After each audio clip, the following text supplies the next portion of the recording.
With the Chatsilo extension, exporting your tagged contacts has never been easier. Follow these simple steps to streamline your workflow. Start the extension by clicking at the upper right corner of your browser. Click on the menu icon on the top right of the extension. From the Options menu, select Export Tagged Contacts. All we need from you is the link to your preferred Google Sheet where your data will be seamlessly transferred. Now, let's make this process even smoother. Click on the link to create a copy of the default Google Sheet. Navigate to the File tab and choose Make a Copy. Rename the file to Chatsilo Contact List and then click the Make a Copy button.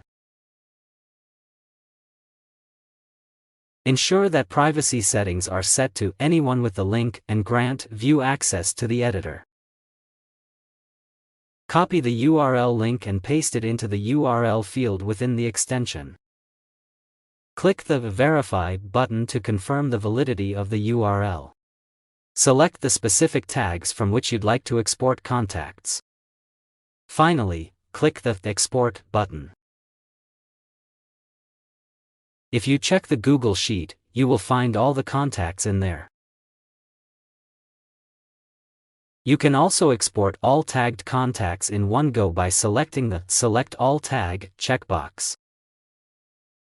As you can see, all your tagged contacts have been effortlessly exported to your chosen Google Sheet, making it easy to keep track of your connections and interactions.